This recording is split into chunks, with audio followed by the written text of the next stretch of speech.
Hello, friends, and welcome back. If you were just with us on our new show, it's great to have you back.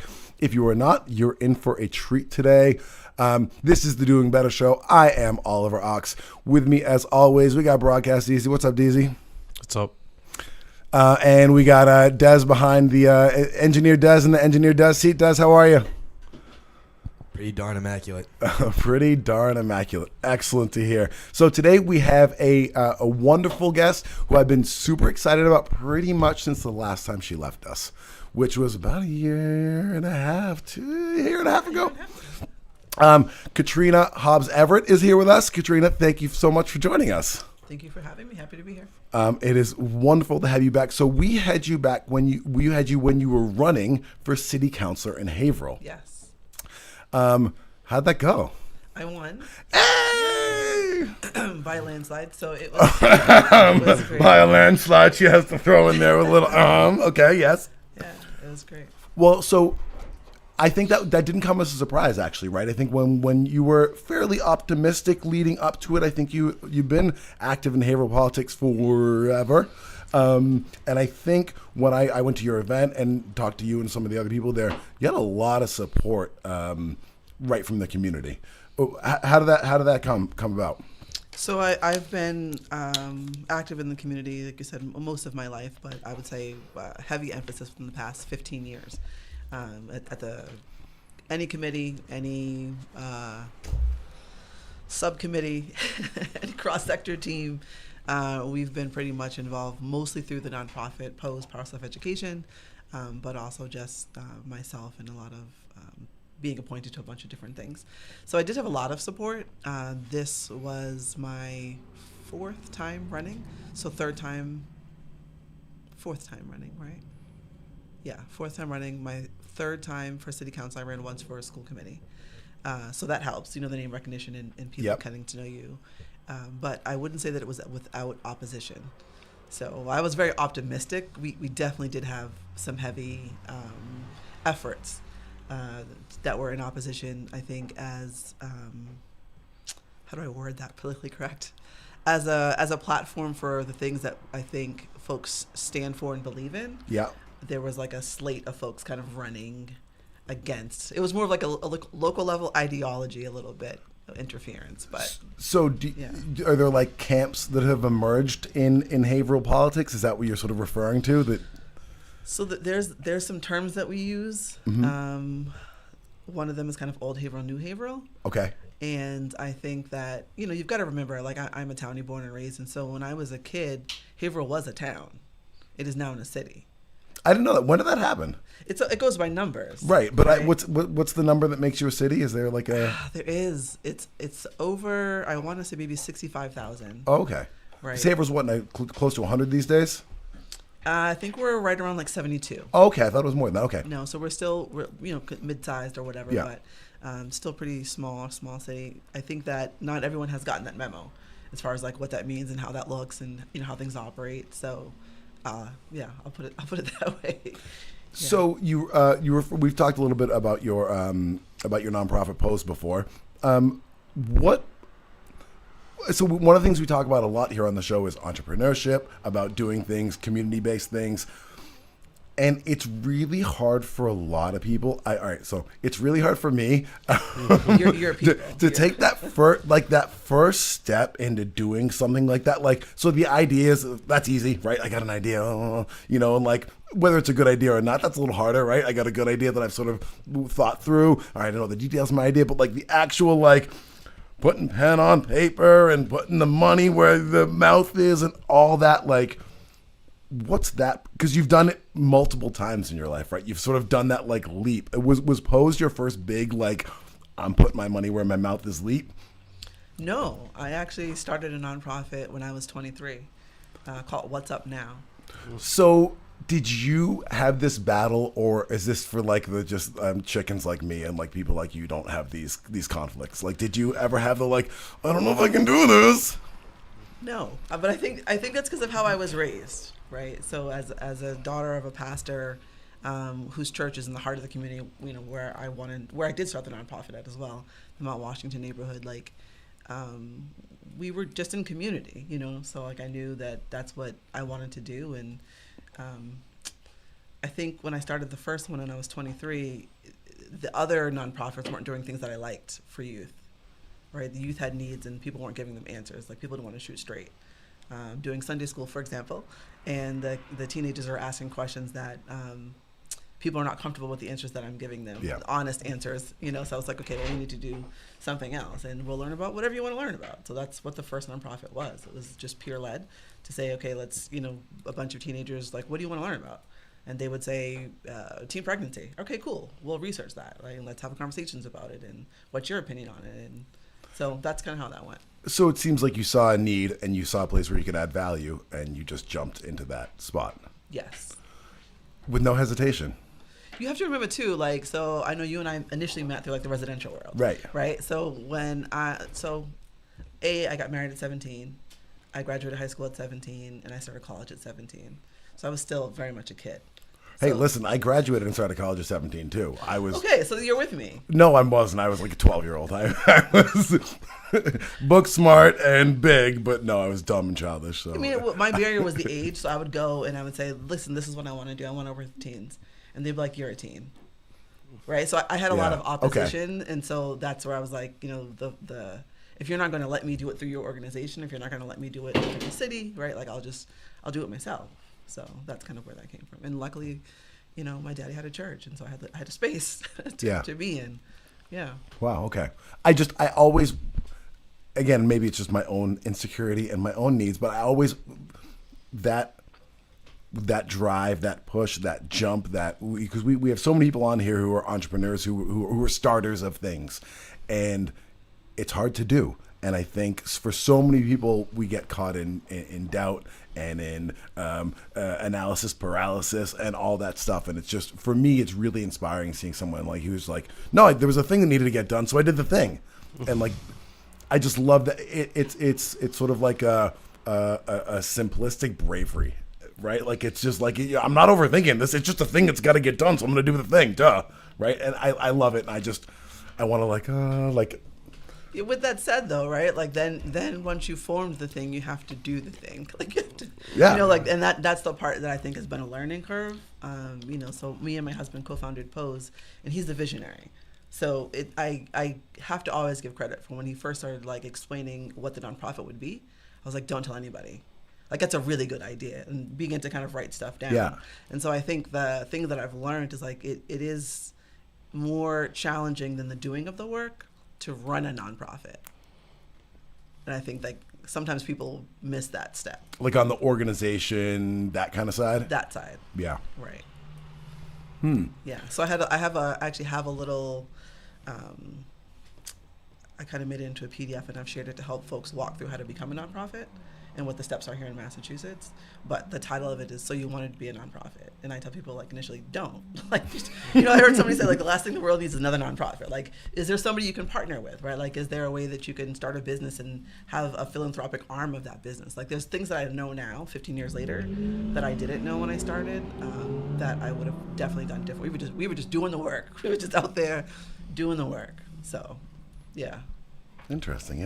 Okay, I love all that. So it seems like you're saying if there's some existing way to do the work without starting something new, that's obviously the way to go, right? Yes. Yeah. I think that makes a lot of sense. Get a physical sponsor to do your admin stuff before you're, you know, until you're like ready and solid, and make sure that you kind of have a really locked into your how. We were very good and always knew our why. But when folks are like, how do you do what you do? I was like, we just do it, right? And that's kind of part of the problem with trying to get funding, is you can't just say that. You have to be able to prove how you do what you do. Right, your imagination isn't enough. You have to appeal to people who have less imagination, right? Exactly that. Yeah. Yes. Yeah, it's interesting. Okay. Getting into like a little bit of the corporate world, they're working with like nonprofits. I work with Minds with Purpose. Oh, yeah. There's like you basically have to like plan everything out. You have to like say, oh, this money's going here, this money goes here. Like you have to explain a lot of things that I wasn't really aware of before. I thought it was kind of just like, yeah, have a good idea, you go in there.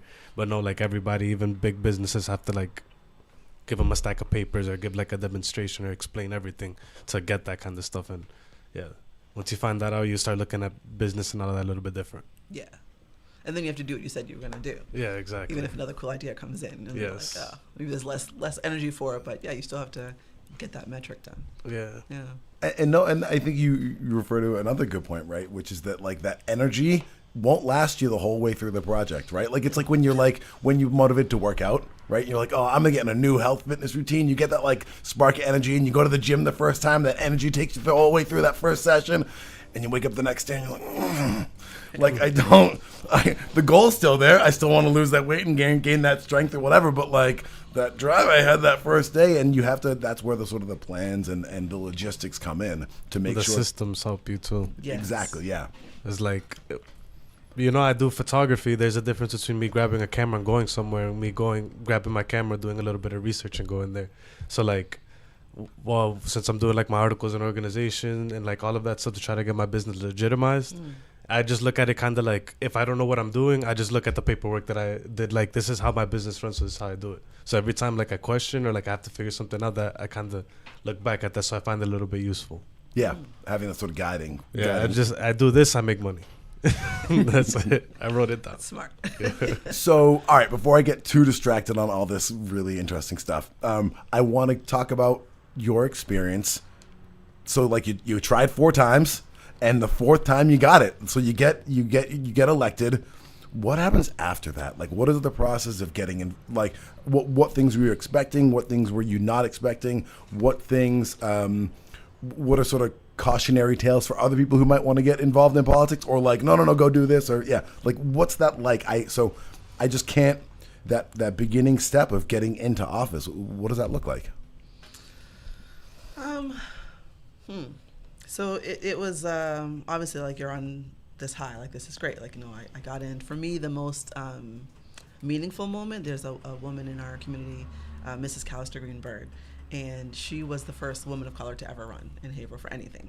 And she ran for a school committee, and she didn't get in. And when I went to go meet with her, I think I told this story when I first was going to run, and she made me promise that I would continue to, in some capacity, right, to continue on. And honestly, I had considered not running, and said I wasn't going to run before I ran this last time. And so I remember on Inauguration Day, she was there with flowers and a card, and she hugged me, and she was crying, and she said, she's older, my parents' age, and my mom is 86, so Mrs. Greenberg must be somewhere around there. Yeah.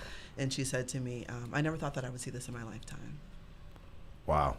And it's a as a Black woman, it's the realization of that you're walking in footsteps of people that have come before you, right? And how that's so meaningful to the community. And like my little girls, were very involved in kind of seeing me run and wanting to get involved in local politics, and like that they know who the mayor is. All of that's important. And I think it's by, what is shown. And so that for me was a very salient moment. It was like a wow. And then you kind of notice this wave of,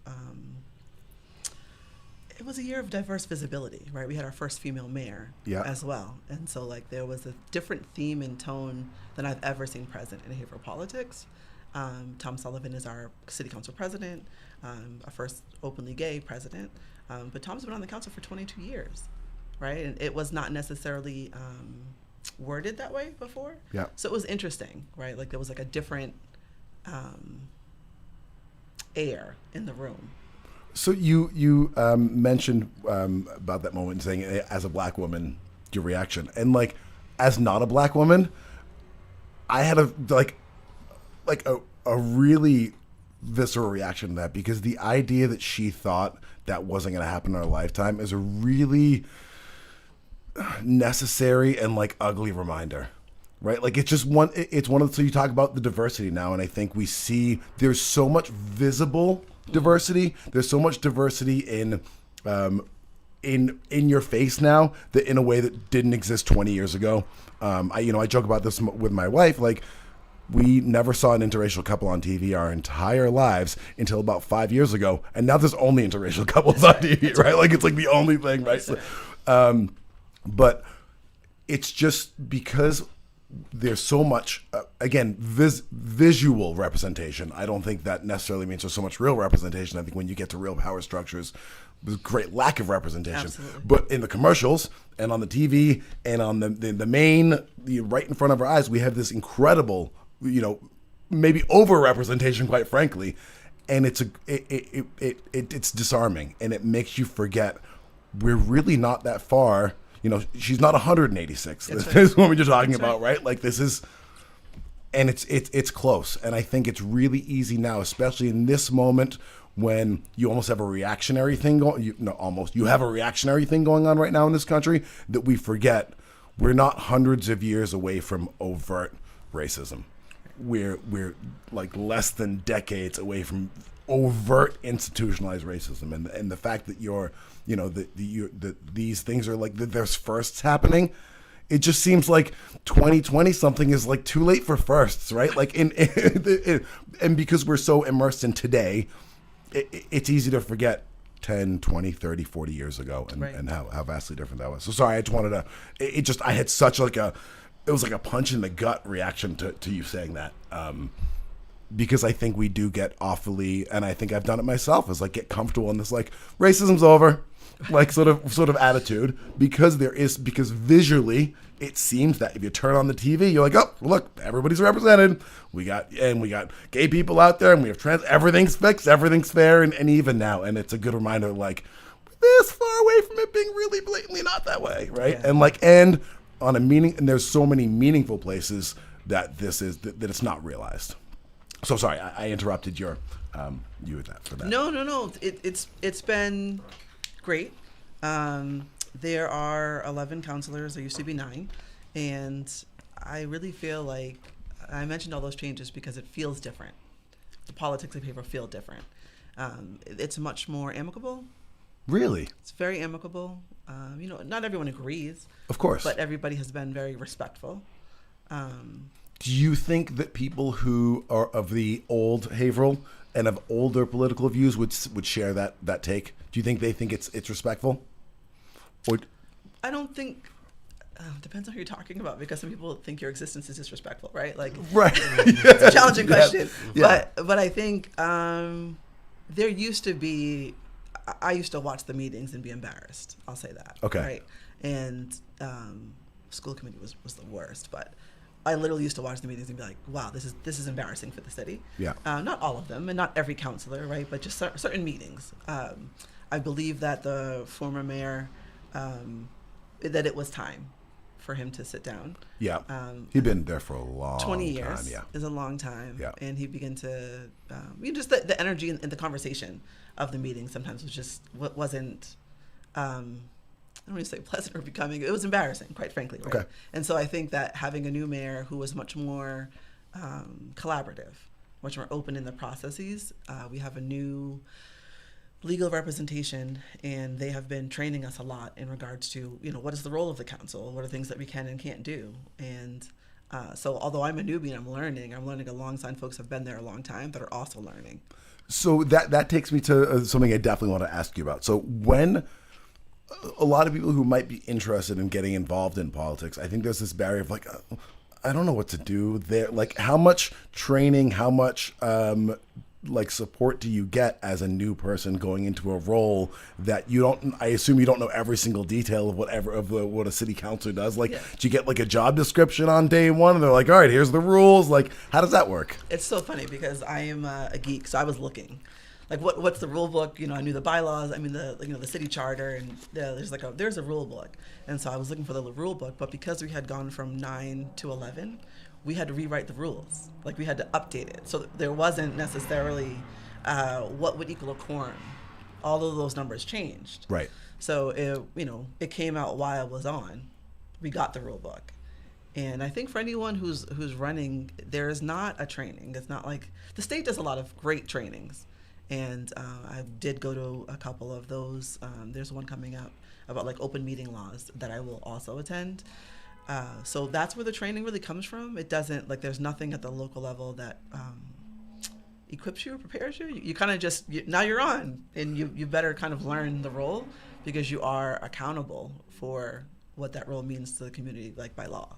See, I feel like a lot of these institutions of power, Desmond, pay attention. I feel like a lot of these institutions of power give people a bit of imposter syndrome, like people that are new, or like might want to get into them, like they're sort of designed to make you feel like you shouldn't be there. Is that am I making this up in my head? Like, what was your experience of that? I would definitely say that's the way I felt when I started engaging in more civic aspects of community work.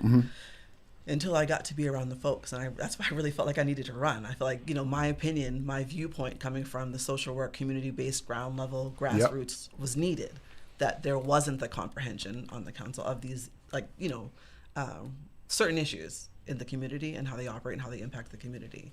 Homelessness, addiction, things of that nature, right? And I was like, they don't know these things, right? So it was initially intimidating until I realized, oh, no, you're needed in this space, right? And this is why that you're needed in this space.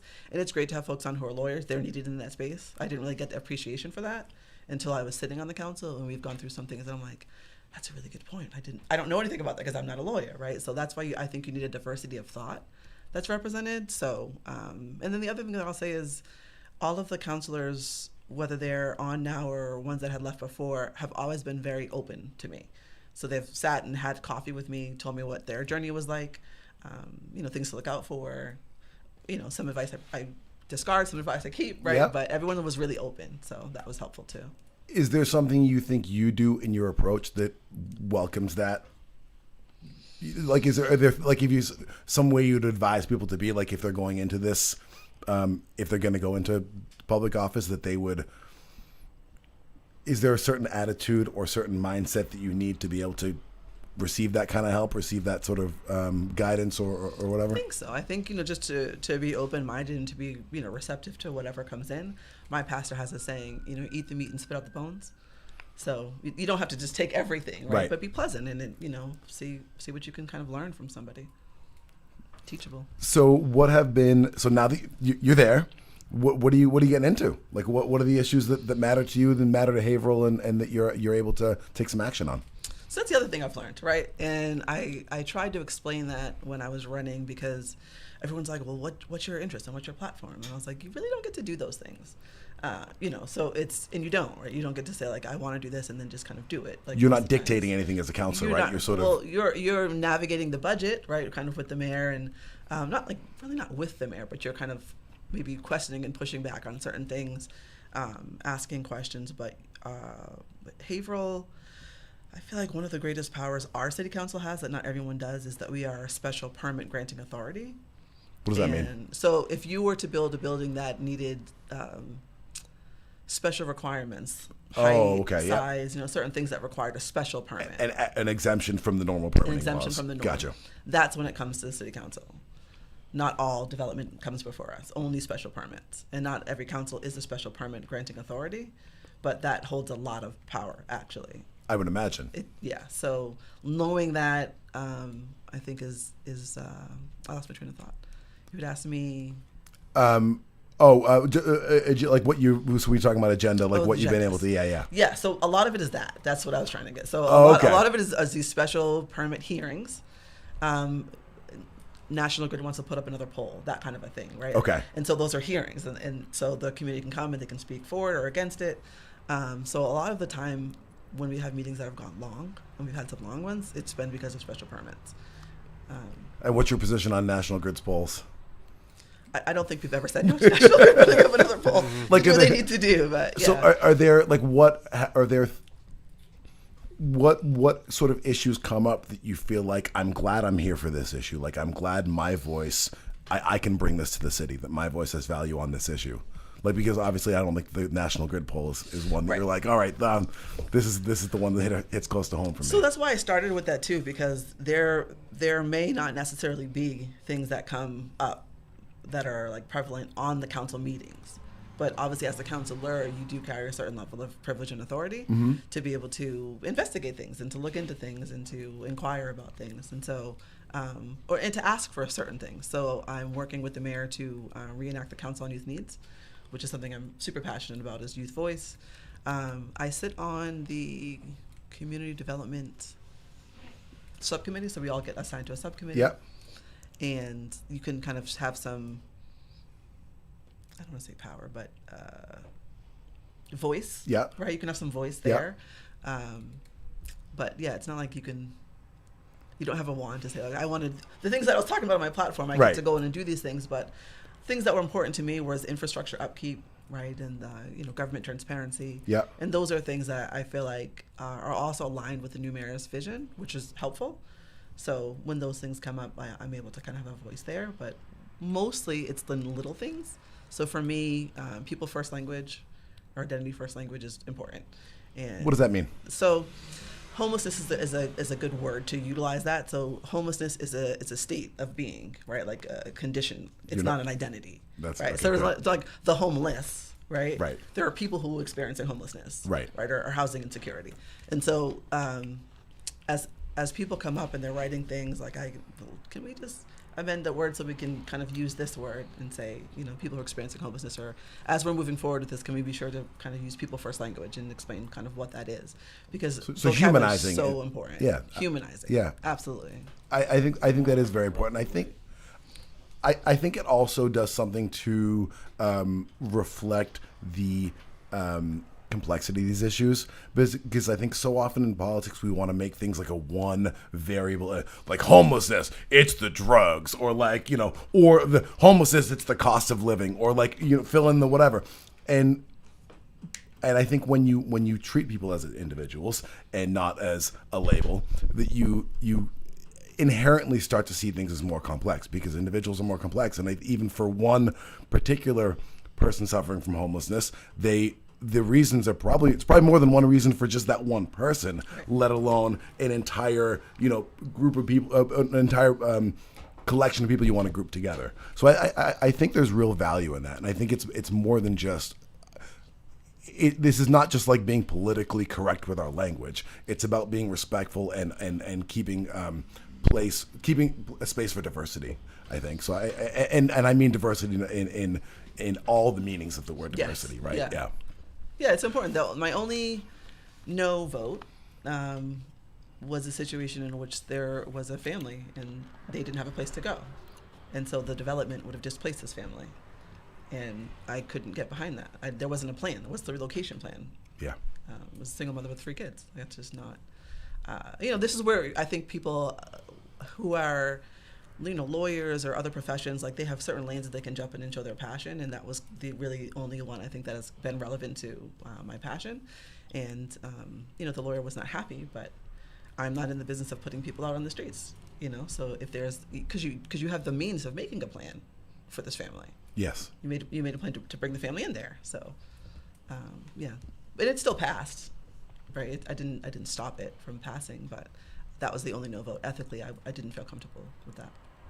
And this was for a changing a development. This is a low income housing type thing or something along those lines. It was a development that would be demolishing one of the buildings that was existing. But Gotcha. there was like I said, a resident in that building. Okay, gotcha. Yeah, there was a promise to, that they would go somewhere, but it hadn't happened. And I was like, I'm not comfortable saying yes, not knowing what that plan is going to be. And in my brain, I was also kind of like, if you're a landlord that doesn't care about one tenant, you're probably going to be the kind of landlord that doesn't care about 16 tenants. Yeah. How much is housing focal to you and the work you guys are doing in Haverhill? It comes in with the development, right? So like most of the developments that are coming before us that are special permits are for regarding housing. But not all of them. We had one that came before us that was about a solar field. That's another, I don't feel like it's interesting because solar and trees are 2 topics that have kind of come up in sometimes opposition.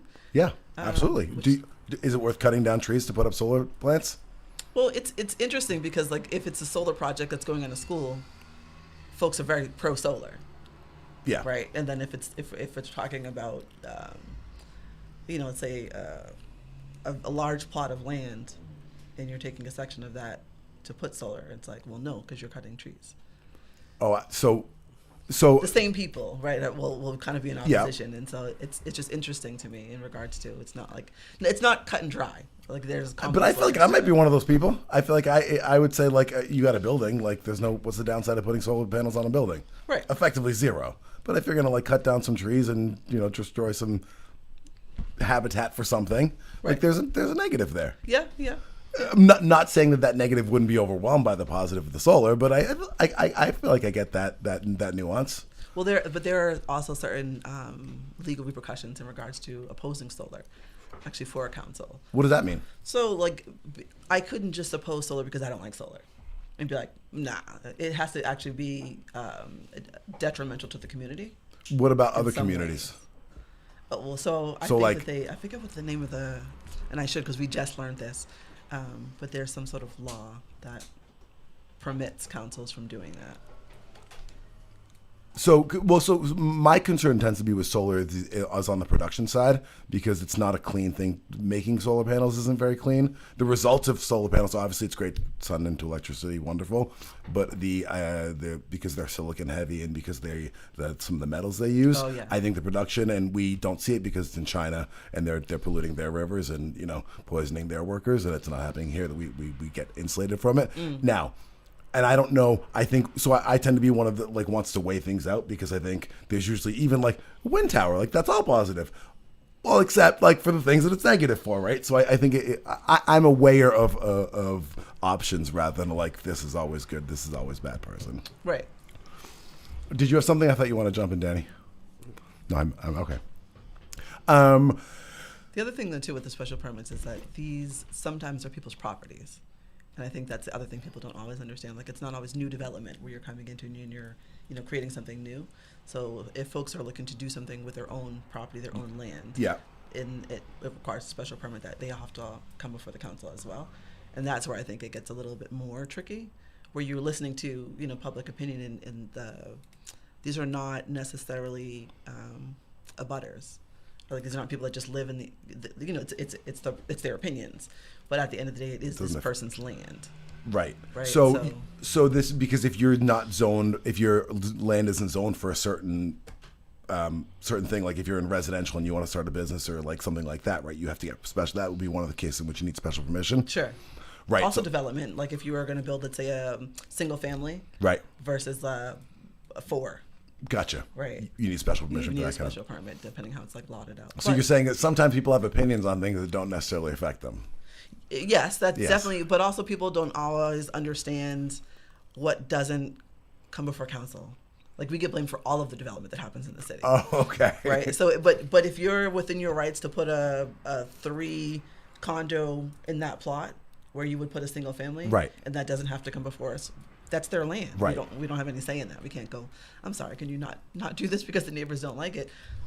Theoretically, maybe it would be good sometimes too, but that's not something that we have jurisdiction over. Right. And not everyone understands that.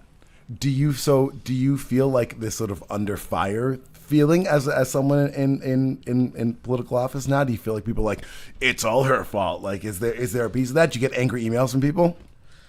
I've gotten informational emails, okay, which I did before. I think one of the things that has not changed from being a community leader for the nonprofit, people share their opinions. So I always got all kinds of emails and phone calls, and stopped at the grocery store and lectured by certain people. But they are less. I get actually less calls now than I did. Really? Before. Yeah, which maybe because I have a ward. I'm yeah, a 2 counselor, but that's a little bit interesting. See, I send informational emails to my alderman in Nashua, fairly regularly. He rarely responds anymore. I think responding is important. Okay. Yeah.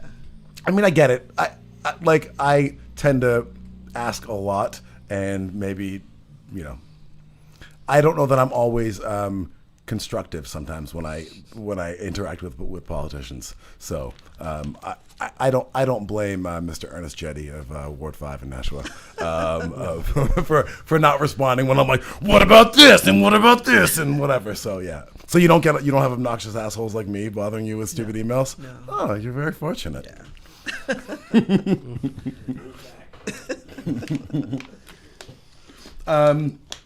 Other things you'd like to share with us about your time in office?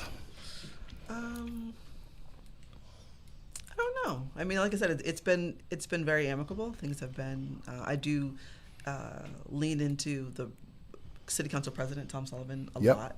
I mean, I always asked him questions before, but I'm always like, what's the right way to say this? Because there's like certain things you have to say like within minutes, Okay. Right, I make a motion Like for this. technically? Yeah, Yeah. the technical. And so sometimes, and they're always very gracious. Like sometimes after a meeting, they're like, you should have said it this way. And I'm like, okay, thank you. I'll remember that next time. But like those are little nuances. So it is a learning curve. I think I also appreciate being one of 3 new counselors. Yeah. Where it's like not just me who's kind of learning. But like I said, I think I am both surprised and grateful that there's an aspect of learning that everyone is going through. So with that said, do you feel like this is something you're going to stay in this lane for a little bit in life? I mean, I'm comfortable right now. I do feel like I have a lot more to kind of learn. Yeah. So I'm trying to just learn all I can. Like I said, the state does have a lot of really great trainings. Like I'm not always able to kind of make them, but I'm looking forward to the open meeting law one because that's one that's a little tricky to kind of navigate as well. And I'm not a lawyer, so the way that some things are worded. This is about public access to meetings. Is that what that's related to? The open meeting laws is like public access, but also what you can talk about and when. Oh, okay. And so, like, if there was something coming up, a development, and a developer called and wanted to meet with me beforehand, could I meet? Could I not meet? Got it. Those kinds Okay. of things. Yeah. Interesting. It seems like there's a lot more effort towards transparency at the local level than there is maybe at the federal level, shall we say? Yeah. So that's interesting. It's why I am someone who always advocates for local control because there's that built-in accountability of being right down the street. And I can go say, hey, what are you guys doing in this meeting? Versus you can't really go do that in D.C. so much. That's right. So one other thing, if we can switch gears a little bit, I want to talk to you about because you were one of the first people who I really learned about DEI stuff from, and I know it's a space you've been working in for a long time. And since we last had you on, I think the general. This is something that's become a forefront thing. I think when we were talking about it, I think there's probably half the country had never heard the term before, and now I think everybody's heard it. Yeah. And everyone has an opinion, it seems like, and most of those opinions don't seem necessarily informed. What's your take on where this conversation's at? I know we don't have to get into any sort of federal politics stuff, but what. Do you think DEI is being misunderstood? What's your take on where this conversation's at? I know we don't have to get into any sort of federal politics stuff. Are wrong or misled, or do you think DEI is being misunderstood? What's your take on where this conversation's at? I know we don't have to get into any sort of federal politics stuff. Are wrong or misled, or do you think DEI is being misunderstood? What's your take on this conversation? I know we don't have to get into any sort of federal politics stuff. Are wrong or misled, or do you think DEI is being misunderstood? What's your take on this conversation? I know we don't have to get into any sort of federal politics stuff. Are wrong or misled, or do you think DEI is being misunderstood? What's your take on this conversation? I know we don't have to get into any sort of federal politics stuff. Are wrong or misled, or do you think DEI is being misunderstood? So many different we don't have to get into any sort of federal politics stuff. Are wrong or misled, or do you think DEI is being misunderstood? so many we don't have to get into any sort of federal politics stuff. Are wrong or misled, or do you think DEI is being misunderstood? This isn't the greatest we don't have to get into any sort of federal politics stuff.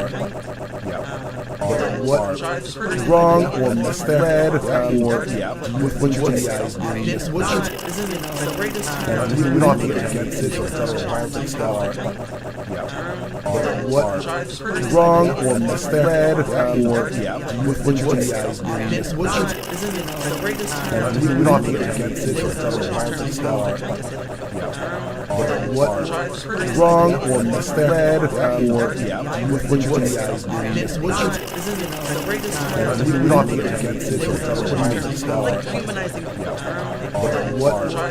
Wrong or misled, or do you think DEI is being misunderstood? This isn't the greatest we don't have to get into any sort of federal politics stuff. humanizing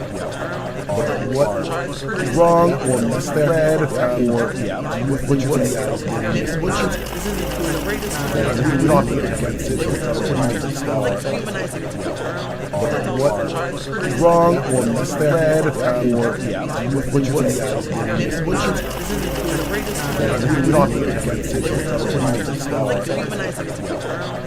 what that's wrong or misled or which was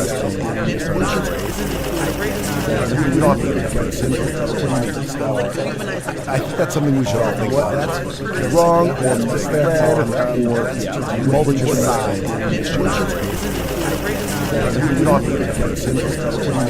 Assuming, I think that's something we should all think about. That's wrong or misled or multiple side.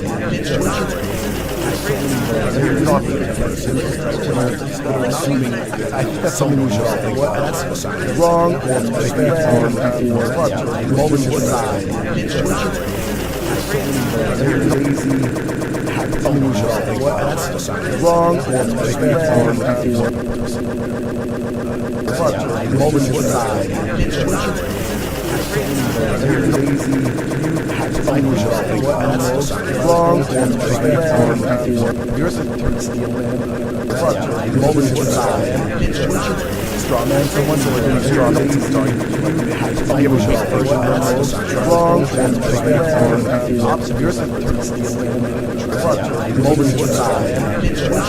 Straw man, someone to like straw man. Sorry, something we should all think about. So I multiple side. Straw man, I want to like straw man. Sorry, something we should all think about. So I multiple side. Straw man, I want to like straw man. Sorry, something we should all think about. Quality outcome where multiple side. Straw man, I want to like straw man. Sorry, something we should all think about. Ethos, quality outcomes in a way that multiple side. Straw man, I want to like straw man. Sorry, something we should all think about. Ethos,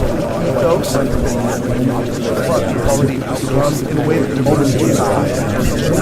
Straw man, I want to like straw man. That's not my problem. Something we should all think about. Ethos, quality outcomes in a way that multiple side. That's not man. I want to like straw. That's not my problem. Something we should all think about. Ethos, quality outcomes in a way that multiple side. That's not man. Want to like straw. That's not my problem. Something we should all think about. Ethos, quality outcomes in a way that multiple side. That's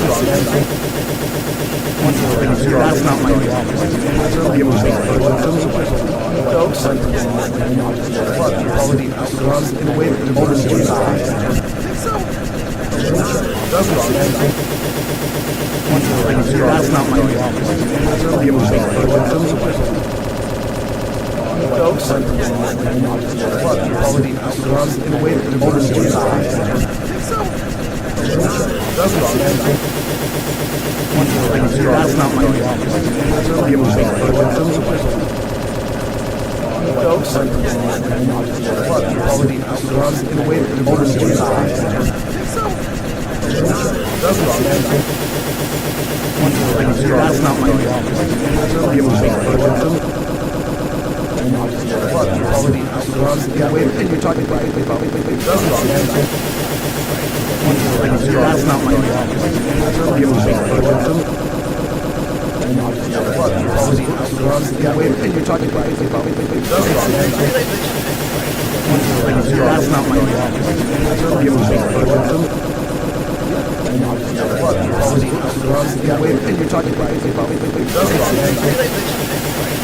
like straw. That's not my problem.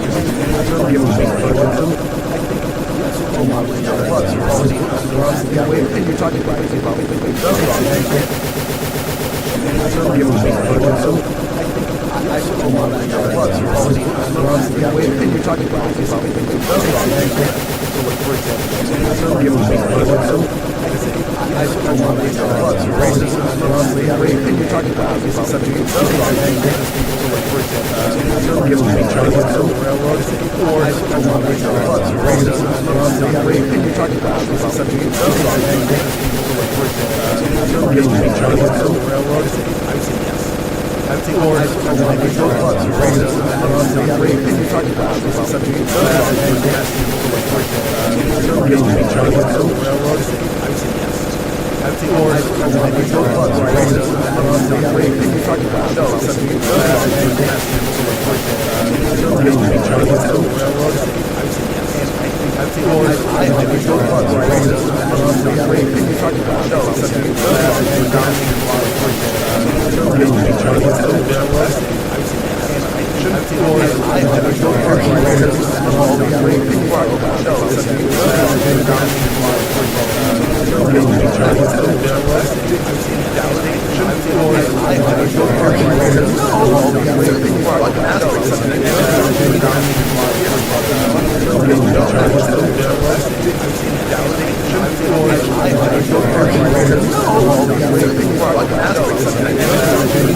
Again,